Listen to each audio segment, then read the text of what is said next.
a very good evening, everybody. Nice to see you. A nice sunny evening we've got.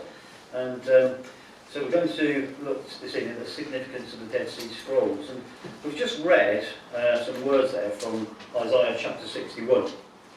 They were from the prophet Isaiah.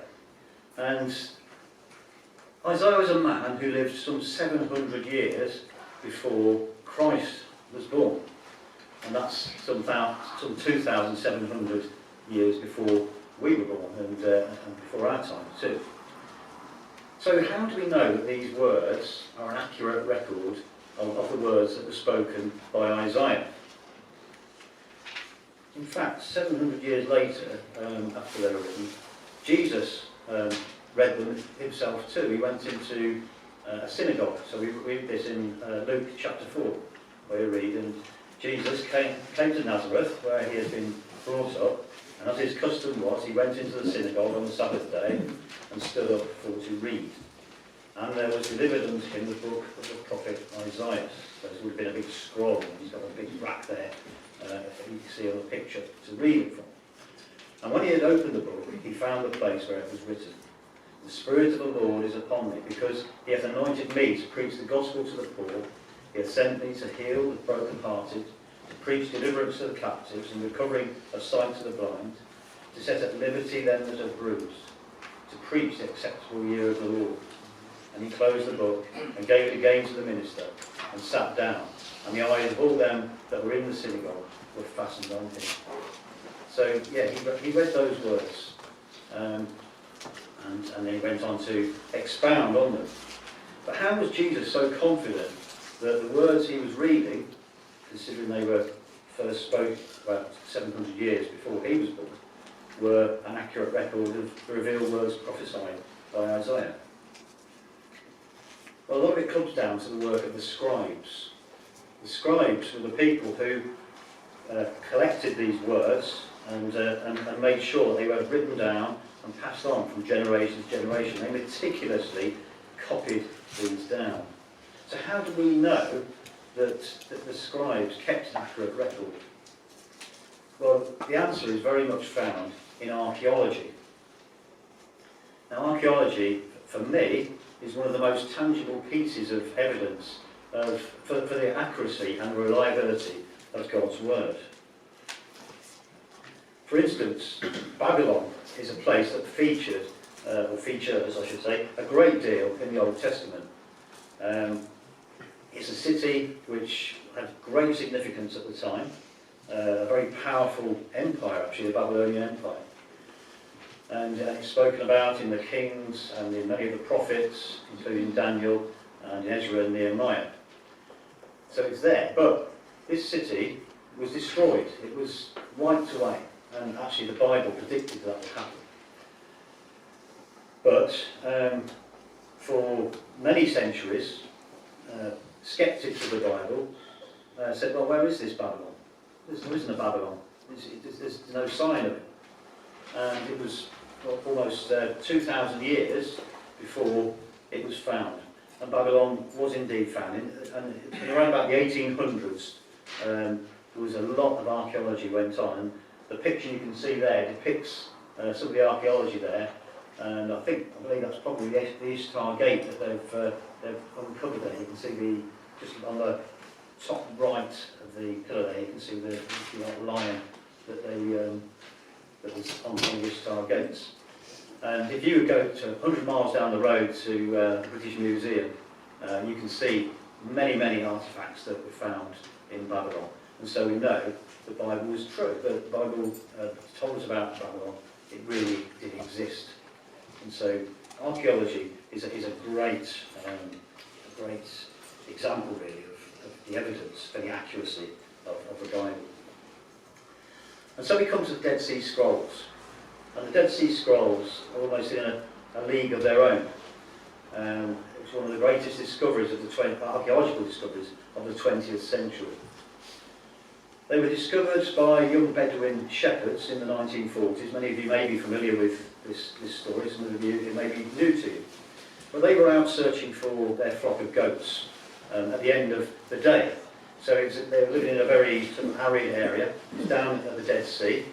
one of the lowest points on earth, very arid environment, but here and there's tufts of grass and things that their goats could eat, so they would take them out each day to look for this grass.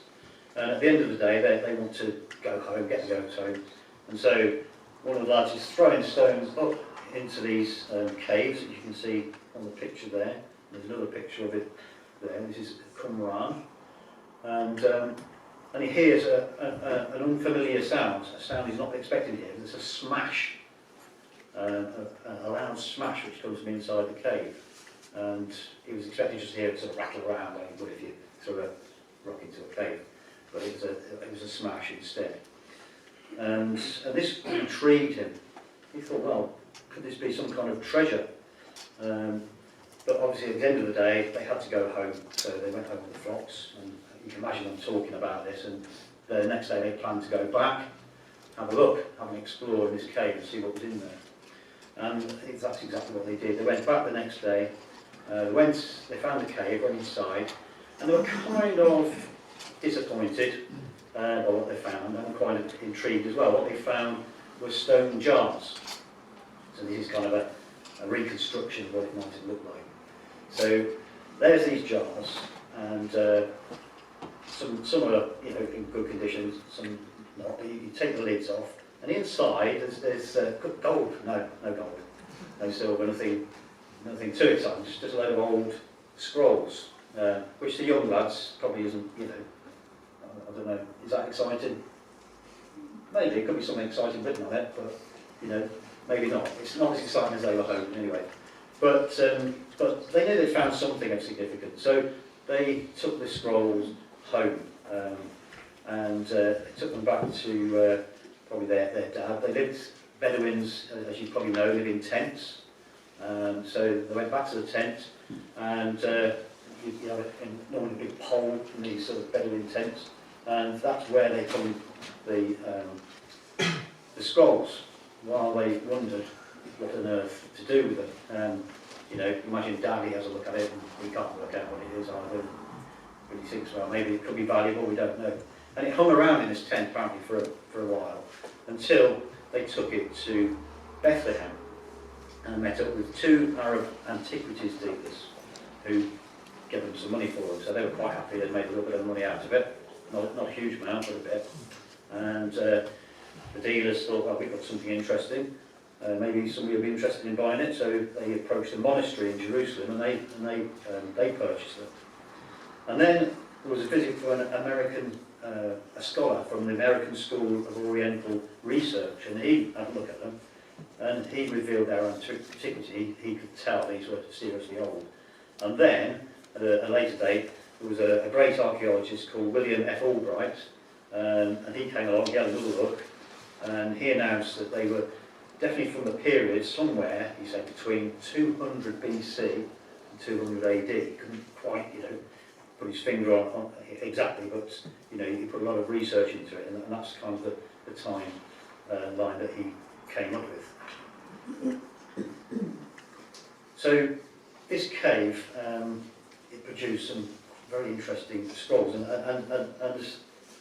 the age of these scrolls was kind of mind-blowing. This is like 2,000-year-old stuff at least. So very exciting. And this collection sort of, when it sort of came together, what they found, there was a well-preserved copy of the entire prophecy of Isaiah, so a very large scroll. It's the oldest copy of an Old Testament book ever to be discovered. There was another fragmentary scroll of Isaiah, a commentary on the 2 chapters of Habakkuk, and the commentator explained the book allegorically in terms of the Qumran Brotherhood. So, Qumran Brotherhood, we'll kind of cover that a little bit more as we go along, but just to say that somebody created this library of books. So, we're referring to at this point as the Qumran Brotherhood, where people there, a brotherhood of people who collected these things. And they had a community, if you like. And one of the other things they found was a manual of discipline, or community rule, which was the most important source of information about this religious sect at Qumran. So these were people, they had their rules and regulations that they would follow, a code of conduct. There were thanksgiving hymns, which had sort of psalms of thanksgiving and praise. There was an Aramaic paraphrase of the book of Genesis. And then there was this other book called The Rule of War, which dealt with a battle that, between the sons of light, which is the men of Qumran, identified themselves with this, we believe, and the sons of darkness, which were possibly the Romans. And this was a battle which was yet to take place in the last days, which the men of Qumran believed were about to arrive. So quite an interesting find. You know, we've got biblical scripts, and then we've got clues to the life of the people who created this library. I mean, one little aside, when they were looking for bringing in to get this collection together, and some of them had kind of strayed off to places that perhaps they shouldn't have strayed. There's the Wall Street Journal there. It turned up in the classified ads, the 4 Dead Sea Scrolls. So biblical manuscripts dating back to at least 200 BC are for sale. This would be a great gift to an educational or religious institution by an individual group. And in fact, a Jewish man at that point in time saw this advert. He bought them on behalf of the Israeli government, and they were taken back to Jerusalem. And that's where really the collection sort of comes together, and study starts to take place into these scrolls. So, in some cases, there were entire scrolls that were found. In others, it was just fragments. And the dry atmosphere of the area and in those caves had preserved much of the material very well. If we put them in a cave in Wales or Scotland or I don't know, the Peak District or somewhere, they would have just turned to compost, I'd imagine, with the sort of damp environment that we have in our country. But over there, they preserved so well. I mean, 2,000 years, and they were still readable, although obviously some had become fragments. So it's believed that the scrolls were hidden in the caves during the first Jewish uprising against the Romans in AD 66 to 70, which would kind of tie in, wouldn't it, really, with this idea of this battle that was to be between the sons of light, men of Qumran, and the sons of darkness, perhaps the Romans. So that was the case. Now, no coins nearer than AD 68 were found in the area at this point. So it would seem that they'd been put in there and they'd been left. These men of Qumran had disappeared, probably in that battle. The Jews were overthrown by the Romans at this point, and so nobody ever went back for 2,000 years. Quite incredible that after all that time these things were found. And experts spent many years putting this painstaking process of piecing together the scrolls. It was like the world's biggest jigsaw puzzle. And in fact, the work really still continues today. Today we have modern technology. We've got cameras that can take pictures. We can put it onto computers. We can sort of move things about. We can, look at things that you wouldn't have been able to see even with a magnifying glass by the guys who've got on the picture there back in the 1940s and 50s. So a lot has been discovered about it. About 80% of it was written in Hebrew, and about 20 was in Aramaic and Greek, which was the language that Jesus would have spoken at the time. Although Jesus, I'm sure, would have spoken Hebrew as well, and would have been able to read it. So since that time, the remains of, scholars have identified the remains of about 825 to 870 separate scrolls. That includes 19 copies of Isaiah, 25 copies of Deuteronomy, and 30 copies of the Psalms. So a great deal of material. And if you go to Jerusalem, they've created this museum of the scroll, or it's sometimes called the shrine of the book. So that white sort of object on the left-hand side, I think that represents one of the lids of the jars. And then the one on the right represents the inside. So we've got the scroll there, haven't we, pointing down, the handle of the scroll, and it's kind of looking up. So it's quite a clever artistic representation of the jars that the young lads found there. So you can go there and you can actually see these, many of the scrolls sort of kept there, and there's copies, and that sort of lit up sort of part on that scroll handle there is actually the great scroll of Isaiah. It's a copy of it actually, it goes all the way around, and you can actually go right up to it, and if you know Hebrew, you can read it. So there's a gentleman there, I presume knows the Hebrew, and he's having a read. He could be reading those exact words that we read earlier on from Isaiah and that Jesus read himself, and that's quite amazing, isn't it? There was also a very big scroll called the Temple Scroll. That's one of the biggest ones as well, which describes a temple that the men of Qumran believed would supersede the temple of Herod and become a great temple. And there's also a very intriguing thing called the Copper Scroll, and that's a very big one as well. So it's made of copper, and it's believed that is a treasure map. So that was quite exciting, wasn't it? Although when they've searched around for it gives clues to where this treasure might be, and nobody's ever found it. So it may still be out there, or it may have been it may have disappeared over the millennia. People have sort of come across it and took it. Now I believe that this copper scroll, being copper, you can imagine it would be quite difficult. 2,000-year-old copper, quite difficult to open. I believe it was sent to Birmingham, which is just up the road from here, to the university there. And Birmingham is a city with a fine tradition of making things, birth of the Industrial Revolution, etc. Engineering, excellence, isn't it? And I believe it was sent there to become opened and looked at. So it's an amazing find. It's an amazing story. But what is the significance of all this? That's the title of our talk, the significance of the Dead Sea Scrolls. So, I've got a little chart here. What it's describing, I think, if on the right-hand side is today, and then on the left-hand side is going way back into history. So,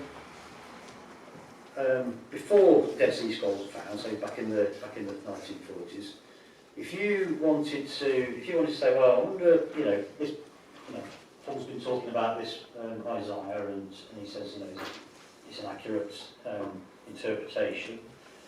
How can we tell? What's the oldest Bible that we could find, and see if that's is as accurate as what we've been reading out today? So the oldest you could go back to was around about 1,000 years old, which was the Masoretic texts. Now the Masoretes were a group of scribes who meticulously copied the Word of God. There weren't printing presses over 1,000 years ago. Everything had to be written. And they wrote and copied these things out for a period of 500 years, from about 500 AD to 1000 AD. And then the work kind of stopped. And that's what we go back to. You go back, and obviously these manuscripts still exist today. But then you might say, well, okay, that's 1,000 years, but there's 1,000 years before that. How do we know that they've copied an accurate copy of things there? How do we know it's accurate?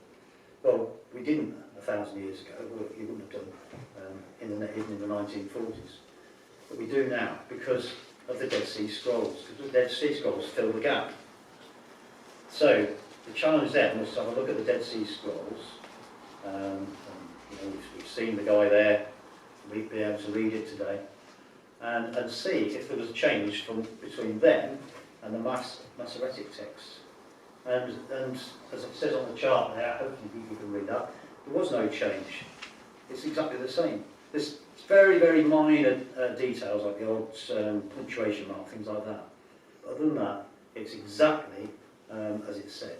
So that is a great significance, isn't it? That gives us great confidence that the Bible we're reading today is a true representation of the words that were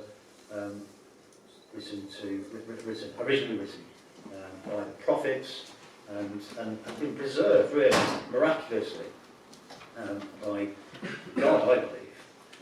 It's an amazing testimony to the work of the scribes, but it is a testimony to the word of God and the accuracy of the Bible text. Obviously, our Bibles have been translated from Hebrew into English now, haven't they? So, we can discuss that, but we're really looking at the Hebrew text for our subject this afternoon or this evening. So that's one of the great significances, isn't it? That gives us confidence, doesn't it, that our Bible is an accurate representation of the original words. But there's other significances as well. And another great significance of the Dead Sea Scrolls is the timing. They were found, can anybody remember when I said they were found? Sort of 1940s, didn't I? So it was 1940s, okay? So it was actually around about 1946, 47, something like that. Well, in 1948, the Jewish state was brought about. And we've got a picture there of the inauguration of that state. And so the Dead Sea Scrolls, found in 1946-47 in the Qumran caves. And these Jews came back to the land in 1948. The Jews before that, they've been persecuted. They've been, scattered throughout the world. They've been persecuted, particularly by the Nazis and the Germans, and that's something we all know about. A terrible time, the Holocaust. They were, imprisoned. They were persecuted. They were killed. A great act of genocide and cruelty went on against these people. And at the end of the war, there was obviously a big discussion. What can we do about this? Where can the Jews have a homeland? And they talked about places like Uganda, I believe Madagascar, as some. I mean, we're talking about Rwanda today, aren't we, for sending refugees to? But they looked at these various places. But I think the Jews said, well, hang on, our homeland is Israel. There wasn't an Israel at the time. It was Palestine. It was sometimes known as the Holy Land. But it was here they returned to. And this archaeology, these finds, it validated really, didn't it, their claim that this was their homeland. So the timing is quite incredible, isn't it?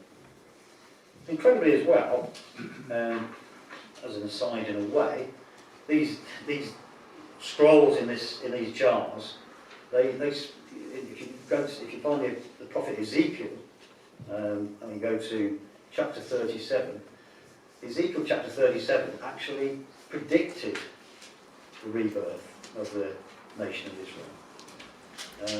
So I'll just read a few verses from there. So Ezekiel chapter 37, verse 1. The hand of the Lord was upon me. So Ezekiel, which is prophet, had this vision and carried me out in the spirit of the Lord and set me down in the midst of the valley which was full of bones, and caused me to pass by them round about, and behold, there were very many in the open valley, and lo, they were very dry.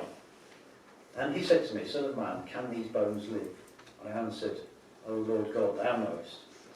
And if we're to read on, it will transpire that these bones did indeed live. They sort of, rattled back together into skeletons.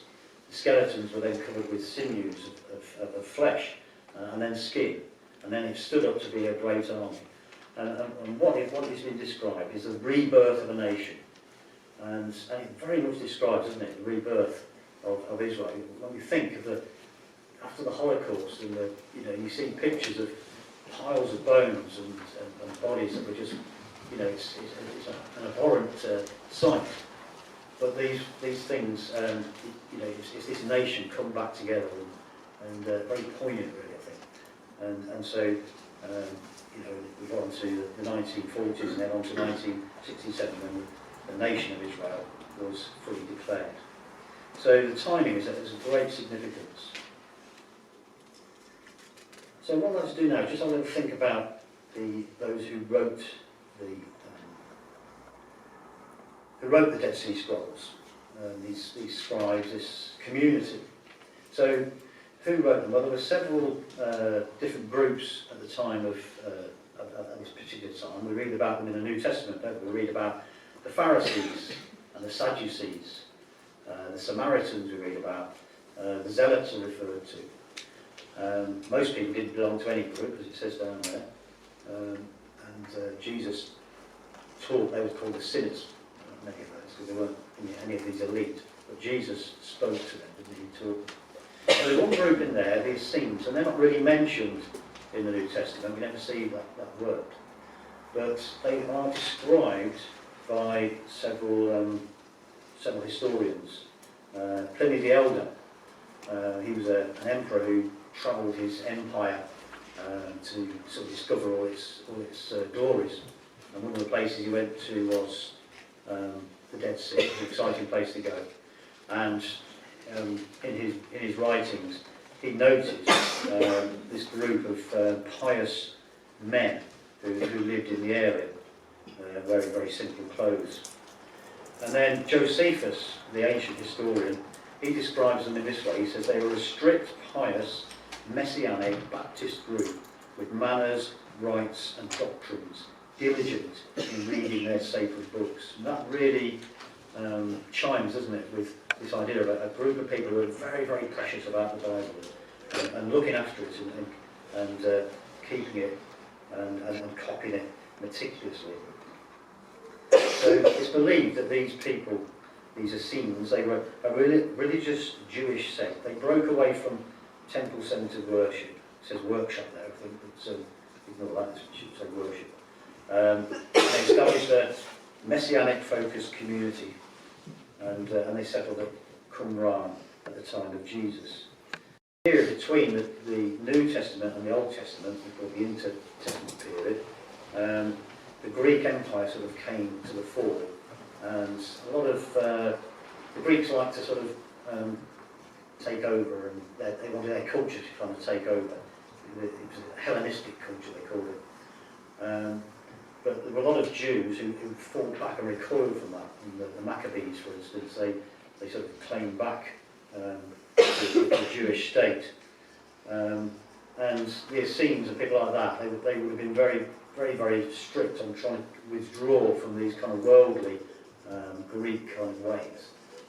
And so they were very, very focused on piety and purity of lifestyle and keeping away from this kind of worldliness. So that's why they would withdraw into the desert. Well, following the time of this discovery, the city of, the city is a community, I suppose, where they live, but the town, if you like, of Qumran, they call it the Essene HQ, was unearthed. So archaeologists went in there and they discovered many things. So we can see on there's an aqueduct on the right hand side coming in. So they needed water, obviously, to drink, to stay alive. But also they were very, very, washing was very much part of their ritual lifestyle. Everything had to be clean and pure. So there were baths, as you can see on there, cisterns. There's a potter's kiln on the lower left-hand side. Somebody had to make these clay jars, didn't they? So there's a bit of a clue there, isn't there? And there's these baths where they would wash, and maybe even baptising took place in these baths. So, yeah, lots of clues there to these people. And also there was this area called the Scriptorium, and this is the area where they would have done the writing and copying. There's sort of a little bit of an artist's impression there of what that might have looked like. So we've got these people dressed in very simple linen clothes, and lots of linen fragments have been found on the site too. So that's the Essenes. That's the kind of people they were. So when we look at our New Testament, we perhaps see some of the influence, if you like, that the Essenes may have had on the people at the time. So, for instance, if we look at this is Luke chapter 3, we read there. Then came also publicans to be baptized, and they said to him, Master, what shall we do? And he said to them, exact no more than that which is appointed you. And the soldiers likewise demanded of him, saying, What shall we do? And he said unto them, Do violence to no man, neither accuse any falsely, and be content with your wages. And, it says, as the people were in expectation, and all men mused in their hearts of John, whether he were the Christ or not. So it does seem a period of expectation, doesn't it? When people were expecting Jesus to come back, or the Christ to come back. Or to appear, I should say, rather than come back. So the people were in expectation, and you know, these Essenes, that this is something that they were very, very much focused on, this messianic sort of message.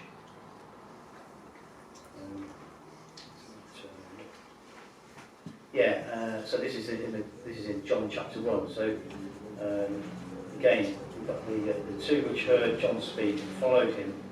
Andrew, Simon Peter's brother. He first findeth his own brother Simon, and saith unto him, We have found the Messiah, which, being interpreted, is the Christ. So, again, we've got expectation there, haven't we, of the Messiah coming back. And this is the Samaritan woman, so much further up north. And she says to Jesus, I know that the Messiah cometh, which is called the Christ. When he is come, he will tell us all things. And then she goes back to her own city, and she says in verse 29, Come see a man which told me all things that I did. Is not this the Christ? And so the people were in expectation. So I think that's a testimony in a way to the influence and the thinking, if you like, of the times that Jesus was in. It kind of opens a window, doesn't it? And we spoke about the purification rituals that they went through. And again, in Mark chapter 7, we read about the Pharisees and their obsession with cleanliness. Verse 2, they say, when they saw some of his disciples eat bread with defiled, I should say, and washing hands, they found fault. For the Pharisees and all the Jews, except they washed their hands off, eat not, holding the tradition of the elders. And when they come in from the market, except they wash, they eat not. And many other things there be, which they have received to hold, as the washing of cups and pots, brazen vessels, and of tables. So, it's kind of gives a bit of validation, I believe, to the New Testament.